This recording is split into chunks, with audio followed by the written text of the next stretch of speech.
Welcome to Martha's Stories. Support the channel by liking, commenting, and subscribing. I promise even more interesting stories. I was standing at gate 14 holding the heirloom veil in my hands when the message came. Actually, it's just her family. 5 words. No mom. No punctuation. No apology. As if I were an extra chair someone forgot to remove. The veil trembled in my hands, not from the airport draft but from something inside that cracked and went very, very still. I didn't move. Around me people clutched flowers, balloons, signs. A little girl across the hall held a drawing that said, "Welcome home, Daddy." I stood alone. No one looked at me. I wasn't the kind of person you noticed. Not anymore. I sat down slowly. The veil, ivory lace, hand-stitched by my mother, settled in my lap like a ghost. It had waited decades in a cedar box. Worn by me, by my sister, by my daughter-in-law's mother. And now? Now it wasn't wanted. Not even acknowledged. I stared at the message again. My son's name above it. His number. His silence after. This wasn't a miscommunication. It was a decision. I'd flown cross-country for this wedding. Paid my own ticket. Booked a hotel. Brought the veil, the gifts, the photo albums. My son had known every detail. And still. Actually, it's just her family. I could have called. Demanded an explanation. Begged for clarity. But I've learned. If they want you gone, they won't say it. They'll just make you feel it until you leave on your own. I stood up and walked to the exit. No tears. Just the kind of breath you take after staying underwater too long. Outside, the sky was steel gray. My hotel was 20 minutes away, but I didn't want to go back there. Not yet. I hailed a cab. The driver didn't speak. Just looked at me through the mirror, waiting. I said, "Take me somewhere quiet. Doesn't matter where." He nodded once and pulled into traffic. As we drove, I pressed the veil close as if it could anchor me. She should be grateful. I heard my daughter-in-law's voice say from memory. We didn't have to invite her at all. I closed my eyes. They didn't uninvite me. They erased me. The hotel room was small but clean. Neutral walls, a window that faced a parking lot, and a bedspread with patterns too tired to name. Room 417. I had checked in 3 hours ago. Unpacked carefully, hung the dress in the closet, laid the veil gently on the bed. Back then I thought I'd need it tomorrow. Now I didn't even want to touch it. I sat on the edge of the bed and looked at the suitcase I'd closed with so much care. I had brought everything, photo albums, the blue silk handkerchief from my wedding, the brooch my mother gave me before she passed. All the small things I thought would matter to someone besides me. My hands hovered over the album. I had planned to give it to Michael the night before the wedding. Quiet moment, just us. I imagined us laughing over baby pictures, the Halloween costume he refused to take off for a week, the drawings he taped to the fridge. I saw us remembering. But he had made his choice. Her family. I took the brooch and pinned it to the hem of my dress anyway. Not for him. Not for the wedding. For memory. For myself. I ordered tea from the front desk and waited. A knock came, and the young woman who brought the tray looked about 20, maybe younger. "Big day tomorrow," she said, eyes on the veil. "Was supposed to be," I answered. My voice didn't tremble. Just fell flat. She paused. Sometimes people make mistakes they don't notice until it's too late. I looked up. Her face was open, kind. She didn't know my story, but she knew enough. "Or maybe they notice," I said. "And just don't care." She nodded slowly. Then left me alone with the tea. I sipped it in silence. I wanted to cry. But I didn't. Not out of strength. Just because the crying part of me had already shut down. Later, I stared out the window at a family loading groceries into a minivan below. They moved with soft chaos, laughter, a dropped cereal box, a child chasing something invisible. Real life. I was a visitor in my own family. A guest, not a mother. That veil on the bed didn't belong at a wedding. It belonged in a museum. Or a casket. The next morning I went for a walk. The sky was low and heavy. The kind that promises rain but never delivers. I needed coffee. Not the hotel kind, burnt and bitter, but something real. I found a small shop on the corner, 2 blocks from the hotel. "Sunny Bean," said the sign, though the sun was nowhere to be found. Inside it smelled of cinnamon and steamed milk. I ordered a cappuccino and sat by the window trying to feel normal. A woman nearby tapped on her laptop, her phone propped up beside her. She was FaceTiming someone. And then I heard it. "I know, right?" she said, laughing. "Her mom's going all out. Like custom menu live quartet, the whole thing. It's her dream wedding." The screen voice said something muffled. She replied, "Oh yeah, and get this, Michael's mom flew in, but they told her it's just family, so she's not even invited to the dinner or rehearsal. Brutal." She laughed. Not cruelly, just casually, like it was a funny inconvenience. I didn't breathe. I didn't move. Michael's mom. That was me. She didn't know who I was. I was just a stranger in the corner. A shape behind glass. I sipped my coffee and watched the phone collapse. The veil was still in my hotel room. I had left it spread across the bed like a memory that wouldn't fold. So it wasn't an accident. It wasn't about space or logistics or things got complicated. They planned this. They invited me just enough to say they had. Then made sure I wouldn't belong. I had been invited as a formality. They were counting on me to disappear. You don't forget your own mother at your wedding unless forgetting is the point. I finished my coffee and walked out without looking back. They didn't uninvite me. They erased me on purpose. I didn't go back to the hotel. Not right away. I walked without direction, past boutiques I couldn't afford and couples holding hands. Past a bookstore I used to love, now turned into a juice bar. Eventually, I found myself at the train station. I bought a one-way ticket to nowhere. Not out of drama. Just to move. Just to sit somewhere I wasn't expected. Platform 6 was nearly empty. A teenage girl with purple hair paste while chewing her nails. A man with a duffel bag slept against the wall. I took a seat on the cold metal bench and exhaled. I hadn't realized how tight my chest had been since that text. Since that coffee shop. I took out my phone. No new messages. Of course not. I opened my camera roll, scrolled to the wedding folder. Pictures I'd collected, ones I thought I'd add to, childhood birthdays, school plays, Michael in his first suit. I stared at his face and didn't recognize the man who sent that message. I had been so careful not to be a burden. Paid for everything. Didn't ask to stay with them. Didn't ask for a role in the ceremony. Just wanted to be near. And still too much. Too present. You helped.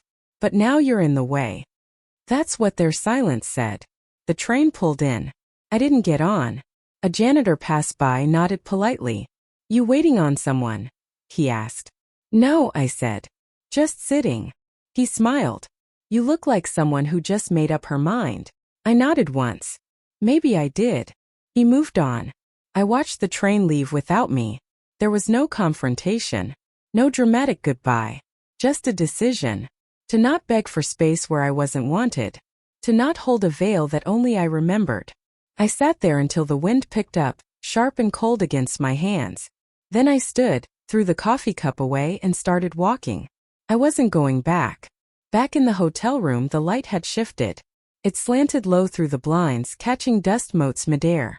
The veil lay untouched on the bed, soft and weightless as always. But now it looked like something left behind in a will. I opened my suitcase and placed it carefully inside, folding it around tissue paper I had brought just for this moment. I hadn't cried. Still hadn't. But the silence inside me felt thicker now. Not grief. Not shock. Recognition. There was a knock. A light one. I opened the door to find a young hotel clerk holding a white envelope. She smiled politely. "This was dropped off for you at the desk. From the wedding party, I think." My heart did that ridiculous thing. The flicker. The reach. I took it. Inside was a printed itinerary. Cream-colored cardstock. Gold letters. Friday rehearsal dinner. Saturday ceremony. Sunday brunch. Each event listed with assigned tables. Assigned roles. Names. Her mother. Her sisters. Her great-aunt flying in from Arizona. Her family. Michael's name was there. Groom. Just that. No table next to mine. No mention of me at all. At the bottom, "Please bring any heirloom items for the generations table. Bride's family only." The bride's family. I stared at it. So neat. So finalized. As if I had never existed. As if Michael hadn't grown inside my body. As if I hadn't braided his hair when he was little, cooked his meals, paid for his braces, his first car. I was gone in the margins. Erased in fonts and formatting. I picked up my phone. Opened our last message thread. The text stared back at me. Actually, it's just her family. I didn't reply. I called the front desk instead. Hi, can you tell me if my room is part of the wedding block? The man type clicked. No ma'am. Yours is independent. Of course. Even the logistics reflected the truth. I wasn't in the plan. I was never supposed to be here. They didn't forget me, I said aloud to no one. They deleted me. I stood up. Took the itinerary. Tore it in half then again. Dropped it in the bin. Then I opened the safe, took out the jewelry box. Not to give it, to take it back. The law office was across town, in a brick building with ivy strangling one side. I found it through a friend of a friend I hadn't spoken to in years. Her name was Diane. She picked up on the first ring, heard something in my voice and said, "Come in. No questions. I'll clear my afternoon." The waiting room smelled like printer ink and lemon wipes. I sat on a vinyl chair under a painting of a boat that wasn't going anywhere. My hands were steady. My mind wasn't racing. It was settled. Diane opened the door. Gray hair in a loose bun, smart blazer. No nonsense in her voice. "Evelyn," she said, squeezing my hand. "What do you need?" "Clean lines," I said. "Legal ones." We went into her office. I handed her my old documents. A will written 10 years ago, back when Michael still called me Mom, and offered to help with groceries. Diane read them carefully. "Remove Michael," I said. "Completely. No assets, no access. I want it to go to Clara." "Clara is my granddaughter. She's 12. She reads books instead of screens." When I sent her a birthday card, she wrote back in cursive. Diane raised an eyebrow. "You want to skip your son?" "I want to skip the part of me that keeps apologizing for being alive." She didn't ask for more. We drafted the changes. Updated the power of attorney. Rerouted the trust. Added a clause. Clara inherits only at 25. Only if she studies or builds something. No shortcuts. No one touches it in the meantime. I initialed each line. Signed my name with no shake in the pen. Diane looked at me. "You're calm," she said. "I'm done," I said. She nodded. "You look like someone who just cut a rope." I put the documents in my purse. Walked outside. The sky had split open, light rain, clean and cold. At a bus stop, I took out my phone. Opened the group chat labeled, "Family." Typed nothing. Just hovered. Then I did what they'd been hoping for all along. I left the group. I blocked the numbers. I turned the phone off. Not out of spite. Out of peace. The motel I checked into was 20 minutes from town. No flowers in the lobby. No wedding parties. Just a key on a ring and a blinking neon sign that said vacancy like a dare. Room 6 smelled like bleach and old carpet. The lamp buzzed when turned on. I didn't mind. I unpacked nothing. Just placed the new documents in the nightstand drawer and sat for a while, breathing. At 9:42 p.m., I walked to the diner next door. I hadn't eaten all day. The waitress behind the counter had eyes like she'd seen things she didn't talk about. She poured me black coffee without asking. "Long day," she said. "Long decade," I replied. She smirked. "Those are the ones that make you dangerous." I looked around. A trucker in the corner was on his second slice of pie. A teenage couple argued softly in a booth, fingers twisting napkins. The waitress refilled my cup. "You're not from around here," she said. "No. But you look like someone who just came back from somewhere hard." I nodded. "Hard and done." She leaned on the counter. "You ever notice how people don't believe you're finished until you stop explaining?" "Yes," I said. "And by then, it's too late for them to fix it." She slid a plate of scrambled eggs toward me. "On the house," she said. "For looking like you chose yourself." I took a bite. Warm.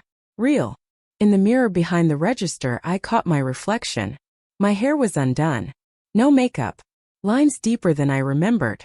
But I looked. Here. Not waiting. Not background. Not fading. When I left, she called after me. "You'll sleep better tonight. Trust me." And I did. Back in the room, I laid on the bed without pulling back the sheets. Rain tapped the window in rhythm. I didn't cry. I didn't scroll through old photos. I just breathed. This was the first night in years that no one needed me, blamed me, or pretended I wasn't there. I wasn't loved, but I wasn't invisible anymore. It was Sunday morning when the knock came. Not loud, just enough to say, "I know you're in there." I didn't move right away. I sat on the motel bed and looked at the door like it was someone I used to know. The second knock came. I opened it.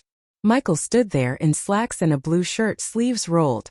The kind of look you wear when you want to appear honest but not vulnerable. His tie was gone. So was the wedding ring. Behind him, the parking lot steamed under a gray sky. His car idled. "Mom," he said. No hug. No apology. Just my name reduced to biology. I stepped aside. Not to let him in, just to be out of his shadow. He looked around the room like he expected it to explain something. As if a place this quiet should justify my absence. "You left," he said. "I did. We looked for you." "No," I said. "You looked around." "That's different." He rubbed the back of his neck. "I should have told you sooner. About the rehearsal, the table. Things just got complicated." There it was. Not regret. Just logistics. I watched him talk, watched his eyes dart. He wasn't here to reconnect. He was here to repair the narrative. To make sure he still sounded like a good son at the next brunch. "You always come back," he said. "You always understand." I picked up the envelope from the nightstand. The new will, the new trust, the erased inheritance. I handed it to him. He didn't open it. "You should read that," I said. "It's the last thing you'll get from me." He looked up, stunned now. A flicker of the boy I used to know. "You're really doing this?" "Yes." He blinked. "But, you're my mother." I stepped back, met his eyes. "Now you know," I said. "What silence sounds like from the one who always showed up." He didn't answer. I closed the door. Slowly. Without force. The lock clicked into place like a final sentence. The train left at 6:05 a.m. Not a dramatic exit. Just one bag zipped tight. The documents in a manila folder. My name in black ink on the front, but not the name they used anymore. Just Evelyn Carver. Nothing else. At the motel desk, I left the key and a note. No forwarding address. The woman behind the counter glanced at it. "Starting fresh." "Yes." She nodded. "You look like someone who's been done for a while." I took a cab to the post office before the station. Box 179. A small key, a small door. I slid in a letter for Clara, my granddaughter. Handwritten. Not to explain. Just to remember. Inside, a list of books I loved. A pressed flower. A copy of the new trust sealed with her name. The clerk behind the glass tapped the envelope. "This'll reach her?" "Yes," I said. "Eventually." She smiled. "Important. Enough to matter when it does." I boarded the train last. No one saw me. No announcements. Just motion. Trees blurring into fields. Towns giving way to silence. Somewhere I knew they were calling. Michael would try the motel. He'd find the room empty, no veil, no mother. The lawyers would confirm what I handed him was real. He'd check the accounts. The house. The safe deposit box. Everything gone. Not stolen. Not hidden. Just reallocated. They would realize they couldn't find me. Not through calls or guilt or nameplates on family tables. "I didn't vanish," I whispered to the window. "I just stopped being found." They would say I left without warning. But I had been warning them for years, in every quiet return, in every unanswered silence, in every time I showed up and was not seen. They just never listened. Now there would be no more noise from me. Just an absence too permanent to cover with flowers or fond memories. A silence shaped like someone who had once been everything and then nothing. The cottage was small, tucked behind a row of fir trees and a fence half covered in moss. The kind of place no one drives past by accident. It had a crooked mailbox and a single rocking chair on the porch. When I turned the key, the door opened with a sigh like it had been waiting. Inside. A kettle, a table, 3 plates, though I'd only need one. A bookshelf already half full, thanks to the thrift store in town. Jane Austen, Toni Morrison, cookbooks with yellowed pages. No family photos. No framed weddings. Just light, clean and steady, pouring in through the kitchen window. I took out the groceries I'd bought that morning: flour, eggs, fresh apples. I peeled them slowly, thin ribbons curling onto the counter. My hands moved without thinking. Muscle memory from years of baking pies that were eaten too fast and appreciated too little. But this one wasn't for anyone. I rolled the crust, layered the slices, folded the edges. Outside, wind pushed through the trees.